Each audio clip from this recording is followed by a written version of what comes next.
Ah, the holidays. Everyone's favorite time of the year. I can already see it. Lights glistening off the snow outside, shining ever so beautifully. Or if you're from where I'm from, whatever this is.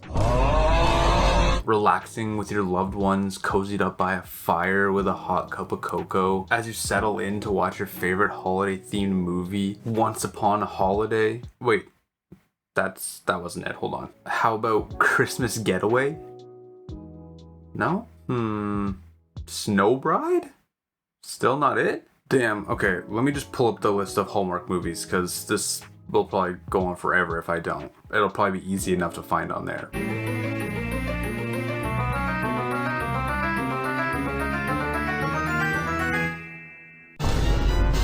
Okay, I'm sure not one person is surprised at the amount of Hallmark movies there actually are. Cause if you're anything like me, you grew up seeing 12 of them being ran through on the Lifetime channel for the entire month of December, never playing the same one twice. But as we got older, the streaming services like Netflix took over, and the same thing applied. Same old slop, different label. Cause frankly, I don't think that Netflix can ball in the same league as Hallmark Film Monopoly can. For when it comes to shitty movies. Well...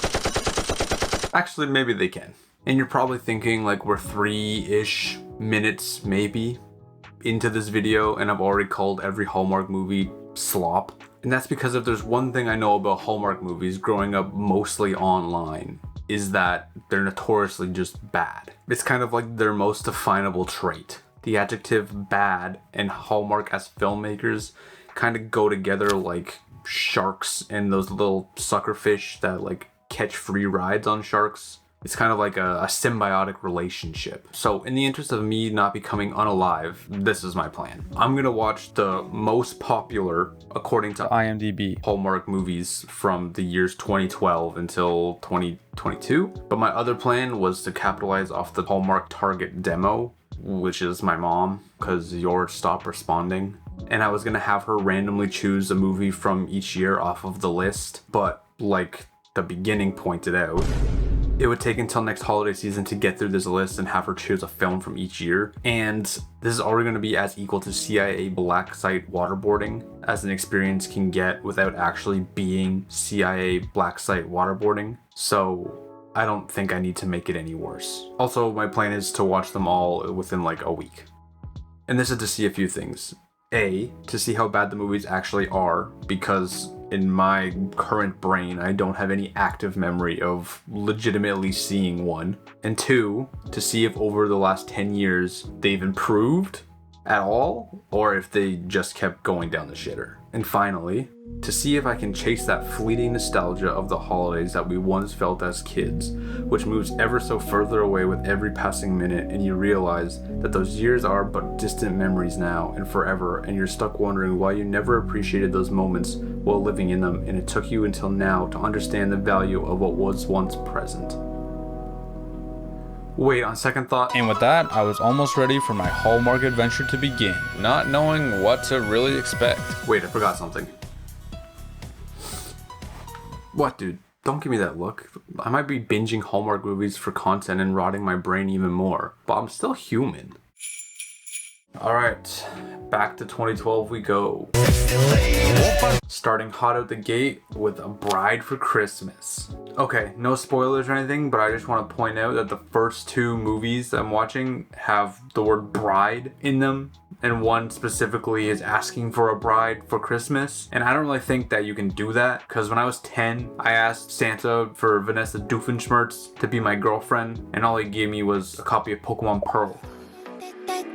That's my shit, that's my way. Do it like that and I repeat. Don't be scared, I ain't afraid. Wait, I think it actually worked, kind of. And so I set off on my Hallmark holiday journey, hoping to be just like the Grinch, in that my heart would also grow 3 sizes after the next couple days with all the holiday spirit I'll be going through, and not the part about doing grand larceny and domestic terrorism. Okay, first movie, A Bride for Christmas. So Jessie, the main character, has an interior design company with her sister, who, spoiler alert, is the best character in the entire film. She's just getting over a broken engagement. Awesome. I'm going through a divorce so we can swap stories. She's sworn off men, dating, marriage, the whole thing. Really? Okay, well, I don't want to mess with damaged goods, unless, of course, your sister would like to. Is gay. Or this guy who just throws erasers over his cubicle at the other guy every time he's on screen. No, you're just laughing. You knew I had no chance with this. Hey, it's not my fault. You set me up. Hey, you could just admit defeat. Jessie is basically a serial dater who keeps leaving her fiancés because of cold feet, but then she meets Aiden, who kind of just sticks himself into her life because he has a homie bet at work since his friends keep making fun of him that he can't get married in like 3 weeks, which, for the record, a crazy thing to make a bet on.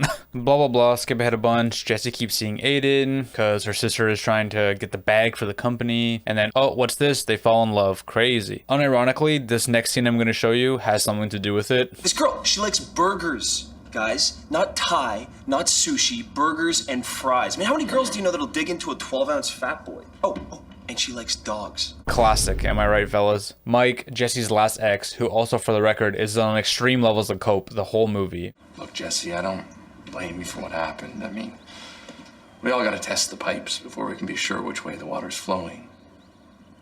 I'm just glad it flowed back to me. It didn't. Keeps coming around because her mom keeps inviting him, but also pretty sure the mom wants to Aiden as well. So not sure what mom's motif is here actually at all. Fast forward, Jesse sees Aiden slaying at the animal shelter that they both volunteer at. Also, for the record, Aiden followed her there to work with her in the beginning after interacting with her one time. Don't do that. That's weird. Jesse has a come to Jesus moment watching him pop off about being a pet parent, and boom, they fall in love. Jesse asks him to marry her now instead of always being the one asked. Some more unnecessary shit happens. It gets called off because she finds out Aiden had a bet with his homies. Psych, just kidding. They get married on Christmas in Jesse's family's living room after Jesse's mom goes to see Aiden at his work and basically says, just marry your forehead. And then there's this whole surprise party angle and the pastor is going sicko mode on the mom's cookies. Not a euphemism. But yeah, then they kiss and it's over. Yeah, so to sum things up, turns out, fellas, when a woman says no, all you have to do is go to her place of work, hire her, and then force your way into every avenue of her life until she says yes. Okay, one done. As whack as it was, as corny as it was, not the worst, I hope, maybe. Off to a ripping start, 2012. Alright, this is about a journalist named Greta who's trying to get the hot tea on some famous politician's family for her shitty tabloid magazine job in order to get a promotion, and also for some reason has to babysit her best friend's wedding dress, I think. It's not really made clear what their relationship is. Fast forward, Greta takes a road trip to where the famous dude is and ends up getting her car stuck in a snowstorm, and then uses her best friend's wedding dress to keep warm, but then ends up tripping over it because it's too big and has an oopsie moment and falls literally at the famous guy's feet, whose name is Ben, who then shelters her inside his cabin. They, of course, hit it off, and then when Ben brings her to his family's house, his little bro shows up dating his almost ex-fiance. Ooh, girl, I know the drama, right? Greta and Ben then start a fake relationship to get back at little bro and Claire, the ex-girlfriend homie hopper. Spoiler alert, they keep hitting it off and like maybe actually like each other, kind of, maybe? Hard to say. Fast forward more, Claire and the little bro get engaged and that starts some shit. Also turns out Claire has been spying on Greta the whole time and eventually finds out that she's a journalist and thinks she's clout chasing, trying to farm a story. Claire then drops the big secret to everyone that Greta is actually a journalist and has been lying about who she is. Oh, forgot to mention, Claire is still trying to get back with Ben. Also turns out, before Ben and Lil Bro's dad died, she was also trying to homie hop on his shit too. And that the real clout chaser is the Claire we met along the way, or however the saying goes. Ben and Greta break up low-key, and then Claire keeps trying to make money moves but gets found out by Ben and kind of loses her shit and then storms off.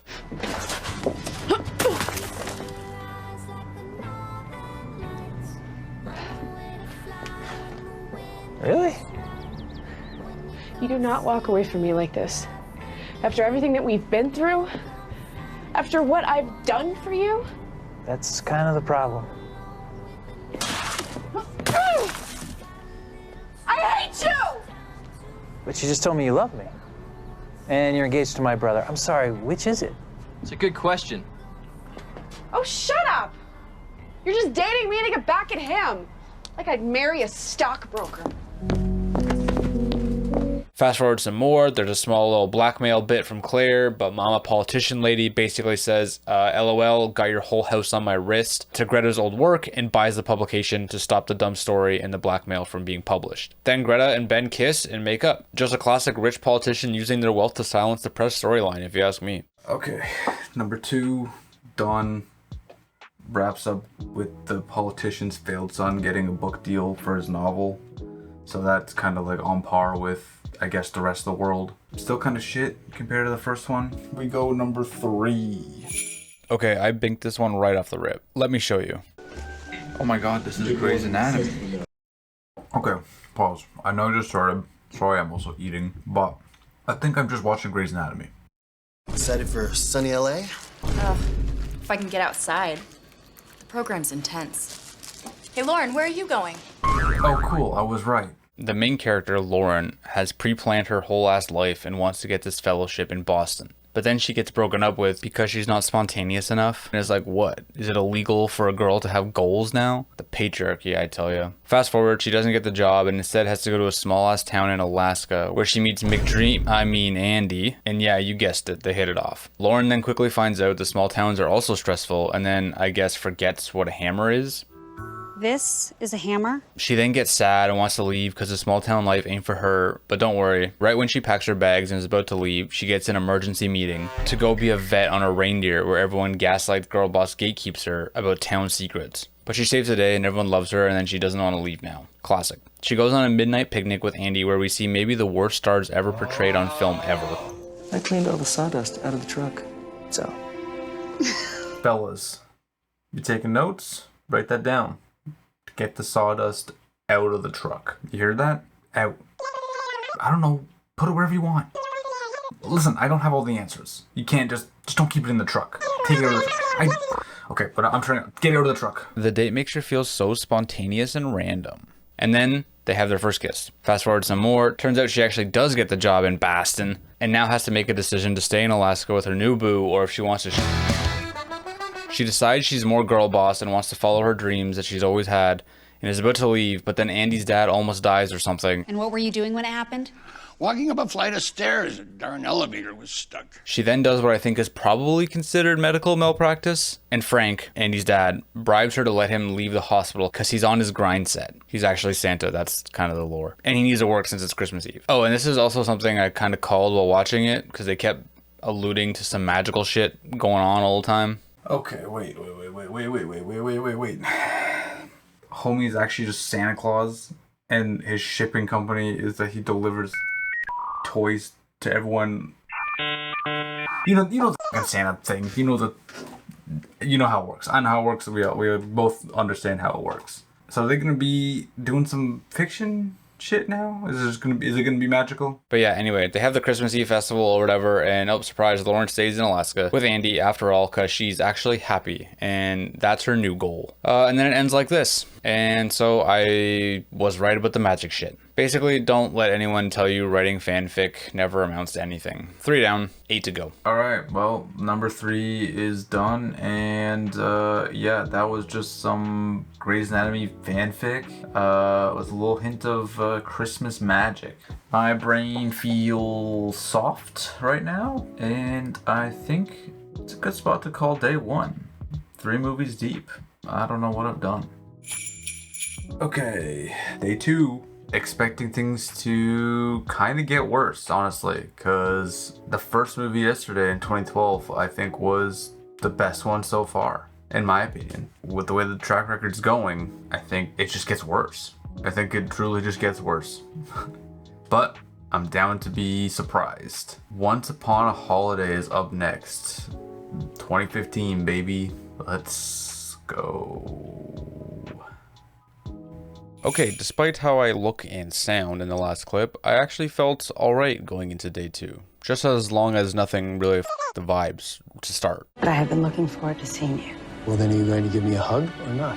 Okay. Vibes already off. We're 5 minutes and 3 seconds of the movie. Vibes off. Don't know what the f*** that was. Kate is a princess from Montserrat who just wants to vibe out and not do so much princess shit. She sneaks away by stealing some donation clothes to blend in while running around New York by herself. She gets conned and has her camera and wallet yoinked. And that's when she meets Jack, who tries to help her get it back. Also, spoiler alert, she doesn't get the shit back. Her family then calls in the family's secret private investigators, this small balding man, in order to track her down and find her. Then there's a quick little Home Alone 2 gambit where Kate is scared and alone and lost in New York City, but then she runs into Jack again and they have this crazy riz off. And they were like, we got this.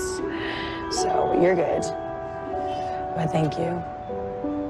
So are those your friends inside? Yeah. Yeah? Yeah. Yeah.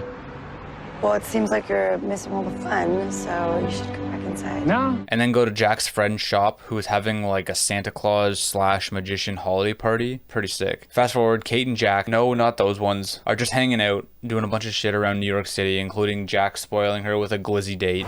Get in there.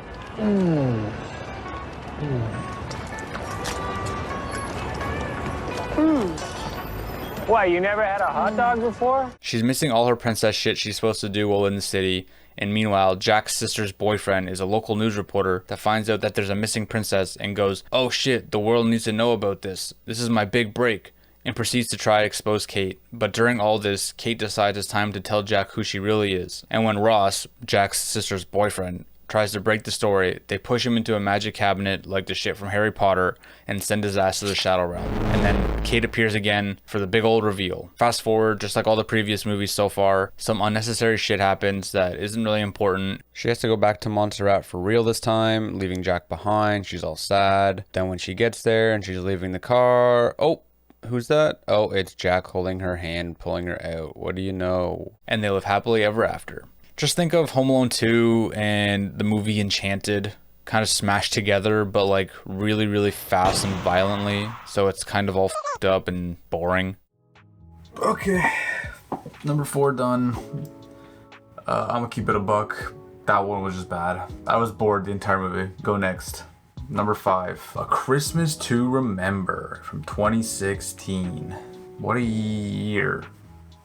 Actually, that year sucked ass, so hopefully the movie doesn't. Holy shit, this was bad. Like, I'm not gonna sugarcoat it at all. This shit stunk. This is probably gonna be the fastest one yet, and maybe the fastest one in the whole video, because literally nothing happens in this shit. Jennifer is like Martha Stewart, I guess. She goes to Colorado for the holidays to get away from the big city. She gets into a car accident because she's always with the phone. John, a vet, the animal kind, not the ones people salute in Home Depot, almost smokes her with his truck and then has to rescue her in the middle of the road because she's delirious from her car accident. Turns out she hit her head and can't remember shit. And then for like the next hour, they just hang out. And she slowly gets parts of her memory back as John takes care of her with his kids, who also decide to name her Maggie, just because. And yeah, you guessed it, John and her fall in love over all this time. The only maybe good thing was John's kid Kyle, who was slinging bangers the whole time. How about a bologna omelet? I don't think I've ever heard of that. You've never heard of anything. Maybe you're a bank robber on the lam and you're only pretending to have amnesia long enough to find the money stashed in the woods. And during all this, they got people in the town trying to like find out who Maggie, aka Jennifer, really is. And eventually they figure it out, and her friend who's been trying to reach her, but Jen's been ghosting because she doesn't remember shit, finally gets in contact with her and pulls up.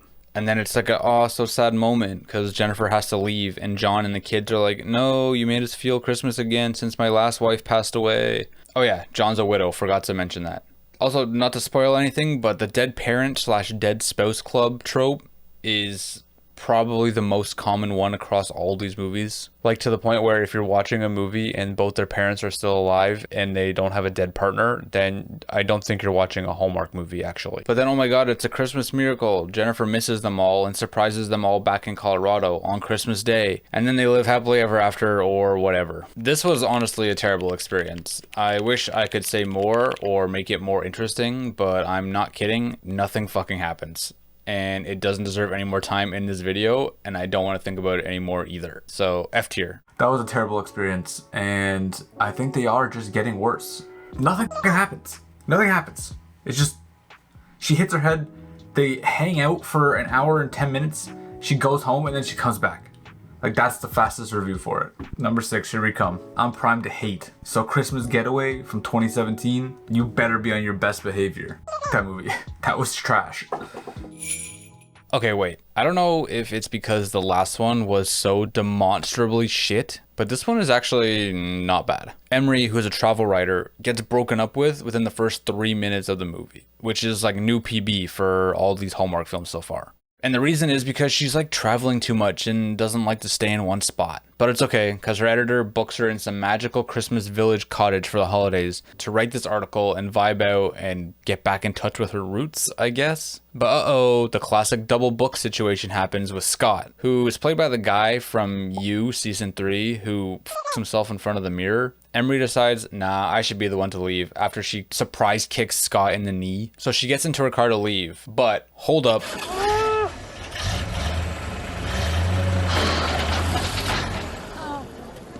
So yeah, of course Emery stays and they'd be flirting already. Took like a day. She then becomes a +1 to Scott and Katie's Christmas activities that they have planned. Oh yeah, Scott has a kid and her name is Katie. Oh, turns out Christmas hasn't felt this way for Scott and Katie since Scott's wife died.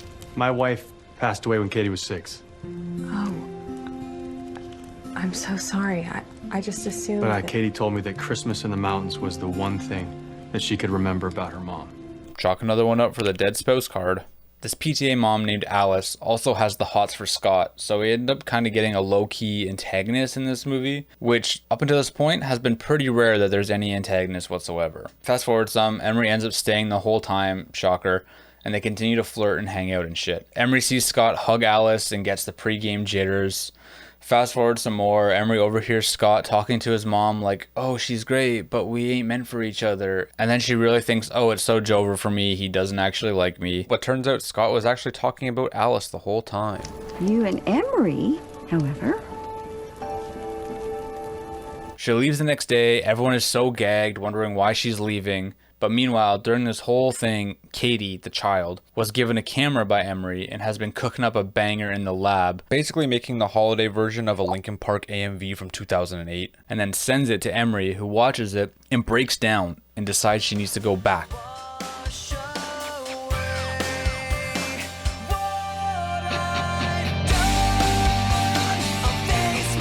So she gets back in her car to go back to the cabin, and the car breaks down. Again. Scott then comes to the rescue after finding out that she's stuck, and they finally communicate, kiss, and then live happily ever after, maybe, I think. The message to take away here is that if you had just spent more time in Premiere Pro, you too could have saved your parents' marriage. Hey, okay, real homie check-in on how the brain is holding up. After... Okay. That's not a good sign. After the 11th hour in 6 Hallmark movies, pretty much back to back to back to back to back, I thought she was done. I was like, all right, this is gonna be a hard 5 more movies, cause A Christmas to Remember. I'm trying to forget. Being honest, I think Christmas Getaway might have saved the run. We were Jover, but now we're so back. Compared to the last, at least 3 that I've seen, it was not the worst one. Watching that one was like hitting Canonless first try in Super Mario 64. When you're going for that 16-star PB, and you're like, oh, wait a second, we're so back. So right now, I'm like, we're at the so back again. It's not flipped over to the it's so Jover switch. It was there, but now we're back at we're so back. All right, well, that's the halfway point. If you'll excuse me, I have more Hallmark movies to get back to, so I'm gonna go. I'll see you in the next clip. We're on the 2018 Hallmark classic, A Shoe Addict's Christmas. And right off the bat, bad name for a movie. Pick something else. That is a fucking shit-ass name. This one is low-key fun, despite the stupid-ass name. Noelle, who used to be a photographer, is a retail worker during the holidays, F to pay respects. She gets trapped in her store one night and has a Christmas guardian angel type beat show up and bring her back to past Christmases using shoes.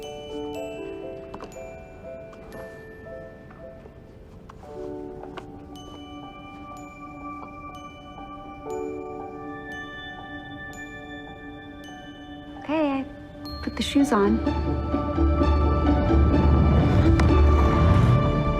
What just...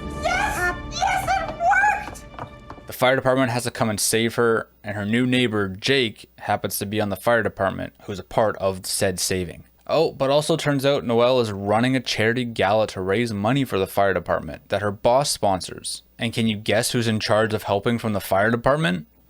Oh, it's actually this guy. Nah, psych, you were right. Yeah, it's Jake. So they end up spending a lot more time together because of living in the same building together, and now also being a part of the charity gala for the fire department together. All while Noelle keeps wilding out with her Christmas shoe trips.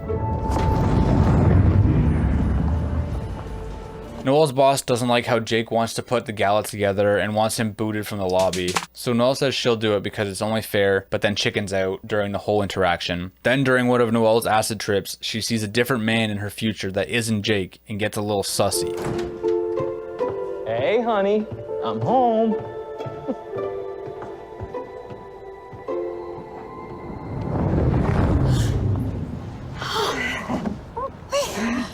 Will? Fast forward some more, they keep hanging out, shit happens, then bam, Jake gets kicked for real now by Noelle's boss, which makes them all sad. Some weak ass drama happens along with a whole lot of exposition. Noelle gets mad at her ghost friend because she likes Jake after all, but keeps seeing this other dude during her acid trips. So she's like, what's the deal? He gets frustrated, takes her anger out on her ghost friend, and the ghost friend basically goes, all right, deuces, blah, blah, blah, blah, blah. Gala goes crazy. She pops one more tab and finds out that the mystery man is Jake's brother. And Jake was her boo all along. He was just coming in the door late. And so we've been pranked from the beginning. I was the one that asked her about dating. So you could introduce her to me. Jake then gets Noelle back into photography, and she ends up winning a contest at the gala, and then quits her job on the spot to open her own studio. Then yeah, they kiss and make up, and it's all Gucci. So, the end. Moral of the story, buy some shoes, do some drugs, and you too can have your career as a failed artist be revived. And also, you might get a beefy firefighter along with it. Sweet deal. Good morning.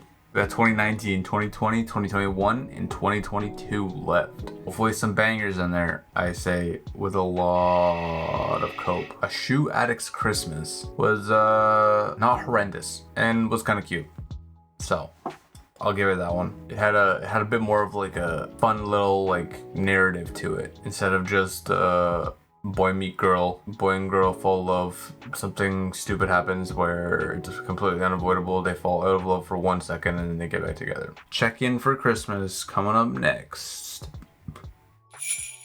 So this was the first one that hit one of my pre-existing stereotypes about Hallmark movies, the fabled old hometown fling bit. Julia, a lawyer from New York City, skirts back home to her little Christmas village-ass town where she runs into Ryan, a dude she knew from high school. But it can't be that easy, because turns out Julia and Ryan's families are rivals and, quote, hate each other. And I say hate with air quotes, because it is the weakest beef of literally all time. Like, so weak that it's probably not even considered beef. It's like tofu or some shit. I've said it before and I'll say it again. This whole feud with the Crowleys is absolutely ridiculous. It's not ridiculous, all right? They started it. We were here first. Both families run inns in the town, but Big Hotel wants to move in and is trying to buy land to put in a chain hotel. Turns out both families are anti-big corporation, kind of based, and play the NIMBY card, but in a good way. You have nothing to worry about, okay? This inn has been in our family for generations. We're not going anywhere. So you know how it goes now. Julia and Ryan always be hanging out, seeing each other around town, and have a plan now to bring the families together so that their weak-ass Romeo and Juliet storyline can happen and they can beat Big Hotel. Tofu's getting squashed. Ooh, they kind of like each other. Then, during a holiday event at the local bar, both families find out that the owner, Earl, actually was in his bag getting era and sold to Big Hotel after Ryan and Julia's families both declined offers. This kind of crushes the vibes for everyone, not gonna lie. This is bad. Very bad. They could run my family out of business. Mine too. So we need to do something and fast. All good though, because Julia and Ryan come up with some more family bonding exercises to get everyone to work together to take down Big Hotel for real this time. Everything's chill, but wait, what's this? Julia's getting a promotion that she's always wanted and has to go back to New York City? No! It's okay, because before she leaves, she comes up with a devious plan to stop Big Hotel once and for all, which her and Ryan then pitch to their families. I went and talked to Eddie. I looked over the contract. If we can outbid Edgestone, they have no claim. We don't have enough to buy the entire strip. We don't either. I was thinking, what if our families go in on this together? The families go, yeah, this is sick, and then officially chop the beef so they can go into business together. They did it. They beat the corporate overlords, and just in time for Julia to go back to New York City. I got the promotion. So I'm going back to New York the day after Christmas. I'm happy for you. Who am I kidding? You already know she's not leaving. Instead, she ends up opening her own law firm in town with her family so she can perma-block any of Big Hotel's advances in the future. Oh, and also so her and Ryan can kiss and be in love or whatever. This kind of reminds me of a different but equally comparable piece of cinema. I'm just kidding. Check Into Christmas clears Planet of the Apes. I didn't know Hallmark would be so pro-unionization though. Good for them. Overall, pretty okay actually. Just finished Check Into Christmas. It's okay. Seen better so far, but definitely seen worse. 3 more. I got this. Anna is a nurse who's going back home for the holidays when she stops at the good old Tim Hortons to get herself a double-double and runs into members of the royal family. Oh yeah, I guess trigger warning, the British. Did you buy donuts? What? Oh. The British are in this movie. James the Prince and his mom, Queen Gabriella, were on their way out of the country but got cucked by a snowstorm and now they have no place to go. So Anna classically invites them to come with her to her dad's B&B, which she's already on the way to. Anna's bestie finds out she's housing royals and then proceeds to, for sure, bodyguard dude named Christopher, cause just look at this interaction. Oh, hi, Christopher. Sorry to interrupt. Quick question about security. See, I've done a perimeter check and hi. Of course, then there's some dead parent bonding that happens, along with a lot of white people kissing ass to the royal family. Sounds a lot like Canada so far, actually. Fast forward, oops, they've been flirting too much, and now James doesn't want to leave. But oh, too bad he has to go back home and he can't stay. Oh, just kidding, the weather is bad again the next day and they have to stay for another day. James teaches Anna how to waltz. Then there's a bit where they compare being a royal to being a nurse. You never stop, do you? Stop what? Looking for ways to help people. Sometimes it's just easier to focus on other people's needs. You just described the life of a royal, except the easy part. They almost have their first kiss, but then the Prime Minister from the UK hits James's line. Side note, the Prime Minister in this movie wants to get rid of the monarchy, according to Queen Gabriella. So he's kind of the new protagonist in my mind. Let's put it this way. If Henry had his way, he'd do away with the monarchy altogether. Blah, blah, blah. Some other shit happens. Oh, looks like it's the next day and they have to leave now for sure, right? Did you hear? What's that house on the road? Nope. The weather be weathering or whatever. We certainly can't put the loss of the royal family at risk. We'll have to stay another day. They use this bit like 3 or 4 times in the movie, so don't get bored of it yet. Just more time to spend together, I guess. They work on setting up a Christmas ball together, but then James gets doxxed at the local parade. So he has to go now for sure, because they're definitely going to cancel his ass if he doesn't get back and give the speech. Apparently this has gone viral in Galwick. Saying I've chosen Christmas in the US over my duties at home. Everyone's sad, they go back home, James gives his speech, oh my god, it's so good. Anna sees it and wants to run to the airport because she had no idea that he could speech like that. But then when she turns around... How I really feel. Anna. Boom, James is already back. Whoa. Your speech was perfect, James. Which part did you like best? The part where you left to come back to me. I'm sorry. And like every movie so far, it ends with them smooching. Nice try, Hallmark. Monarchist propaganda has no effect on me. Homestretch, baby. 2 left. Just finished One Royal Holiday. Aside from it being straight up royal family agitprop, it was harmless and it was just like fine. Wasn't the worst one on the list. Still very hard to beat A Christmas to Remember, because that movie. Okay, we got 2 more left. Last home stretch. Let's go, let's go, let's go, let's go, let's go, let's... Brooke and her sister Margot get fired at their event planning job and decide to take a spontaneous trip to Ireland to find their heritage. On their trip, they casually run into Aiden at a pub who just happens to be a lord. Oh great, a new flavor of monarchy propaganda.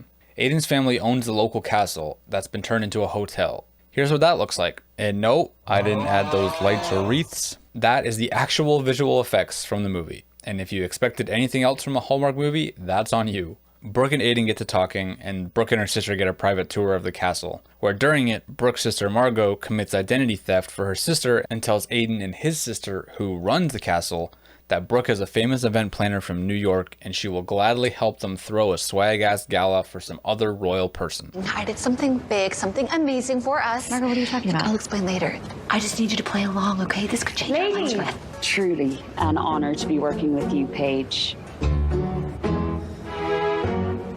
So they move into the castle, and Aiden basically becomes the PA to Brooke in order to help her plan and get shit for the gala. So I'm sure you know what that means by now. After the whole Earl thing with Liam and... Why do I suddenly feel like Ebenezer Scrooge? But much better looking. Brooke has to keep hiding her real identity so that she doesn't get deported, because, like, I don't know for sure, but I'm pretty sure they also don't have work visas. So, just another crime. Fast forward a bunch of hanging out and getting to know each other, just the usual bits. And then, a reporter that knows the real person who Brooke is currently LARPing as starts coming around to get an interview about the gala, and Brooke has to keep dodging them. A few close calls later, she's chilling, and all good. But then... Were you expecting a car, Miss Monahan? The doorman blows her cover to her caterer, who threatens to expose her, but instead she just ends up quitting. And then Brooke starts stressing because now she doesn't have a caterer anymore for the gala, and it's in like a day. Brooke and Aiden do some more flirting and gala shit together. The person that Brooke is impersonating, her old boss, finally finds out what's up and plans to go shut shit down. The gala goes crazy and everyone loves it. Classic. Brooke's been trying to tell Aiden the truth, but shit keeps getting in the way and stopping it from happening. A pointless dumb confrontation happens. Paige, Brooke's old boss, shows up at the party and exposes her for identity theft, but then the rich monarch lady that the gala is for actually comes over and says, nice try, sweaty. Get your money up, not your funny up. And she runs away. You breathe one word of this and I'll make sure you never work in this part of the world again. How's that for one? And that's all because Margot, Brooke's sister, has kind of been boinking the monarch's son. Hello. Hi.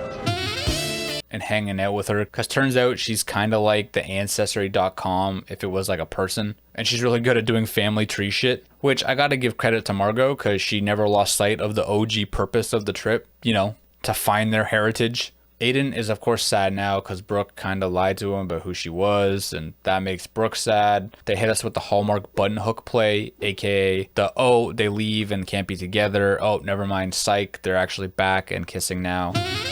And that's that. This was just more monarchist propaganda, but this time with international crime and a maybe questionable age gap, I think. Last movie, let's fucking go. We have one more left. I just finished the fucking One Boot Castle. And... last movie. Please, Lord. Please don't be shit. Actually, I don't even care. Just let it end. The final boss, the Royal Nanny. And yeah, you guessed it, still on the royal family bootlicking train. Oh, fuck. Claire is on some like MI6 James Bond shit, who gets word that there's a plot against the royals and is sent undercover as a nanny to protect the family and find the threat. She does a Rocky-style training montage for nanny courses where we see Chekhov's umbrella. And also there's a guy who I think is supposed to be like Simon Pegg's character from Mission Impossible. She meets the royal family while doing secret mission shit and eventually is introduced to Colin, a prince in the royal family. Claire gets close with the kid's mom, who starts asking her for more help because Claire is slaying at her job. Add to that the state of heightened security. Admittedly, I'm struggling. I could help her. Wait, don't put that in The ops keep planning against the royal family while the mission continues underway. MI6, or whatever it's supposed to be, start to think maybe it's an inside job. But it's all good by this point because Claire and Colin already be trying to riz each other, so... You are not like the other nannies. There's almost a child kidnapping, they almost kiss one time, and then Colin gets taken in for interrogation because Claire's boss is still sussy of him. The charity event Colin puts on for the holidays pops off with Claire's help, of course, and then Colin shows her his model trains. Big flex. Then we find out that the hot mom's assistant has been a rat the whole time, selling information about the royals to get a bag. Claire knows something is fishy, but no one will listen to her. Except for me, of course, because I believe all women. Colin is not the bad guy. How can you be certain? Because I've spent time with him. Would you trust him with your life? I would, yes. That would be a mistake. The ops finally make a move, but Claire uses her secret nanny training, aka the umbrella, and keeps the children safe. Colin gets yoinked instead. Claire then reveals to the hot mom, Princess Rose, that she's a secret agent sent to keep her family safe. And Rose is basically like, yes, girl boss, whatever you say, girl boss. The captors are r/Wall Street Bets mods and ask for some crypto in order to get Colin back. Along with a drive containing 50 million crypto.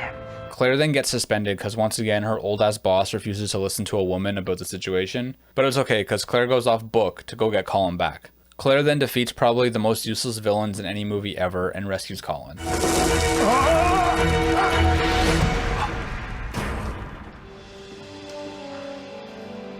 A Lansbury nanny always plans for rain. Turns out Claire's decrepit boss was in on it all along. So, oh, would you look at that, Claire's been right this whole time. And he gets arrested. The family gets all reunited, including Claire, and yeah, I think you can probably guess at this point how it ends.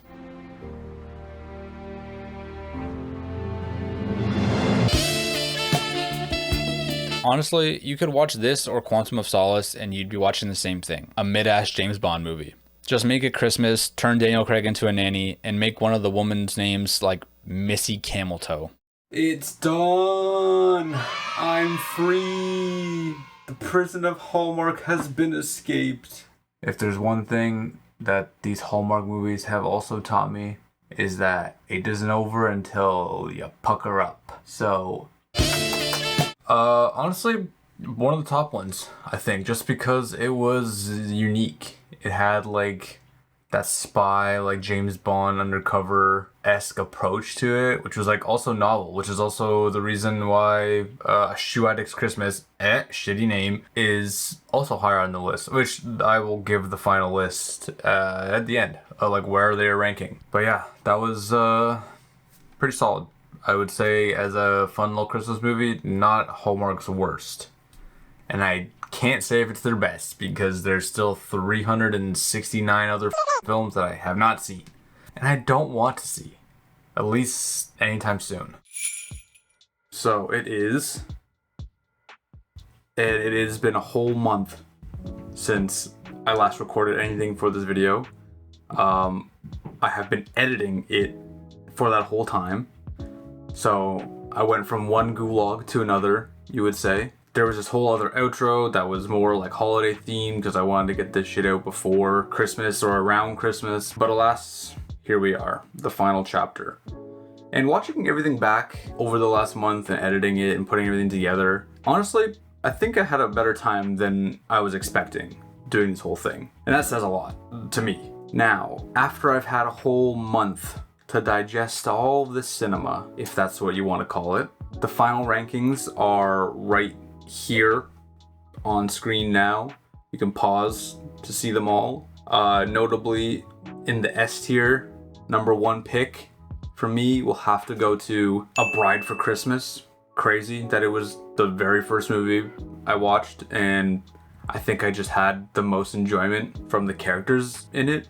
But one thing that I can say for sure didn't change while putting things together and editing all this is which one is still bringing up the rear on F tier, and that is A Christmas to Remember. This hot, trash, boring ass, stinky pee-pee poo-poo movie will always be last place. Don't watch it. Alright, with all that being said, I hope you enjoyed the video. I really tried to put my whole into this thing, and I think I might have overdone it. And who knows, maybe all the Hallmark movies did irreversible damage on my brain, and now I am delusional in thinking that this was funny at all. But it was fun, and a month ago, the idea of maybe returning to the Hallmark gulag in the future put me on watch. But now, after editing all this together and seeing the pieces align and the actual fun that I had doing this whole thing, maybe Hallmark gulag Too Fast, Too Furious this year, and we go back. There's enough movies for it, that's for sure. All right. See ya.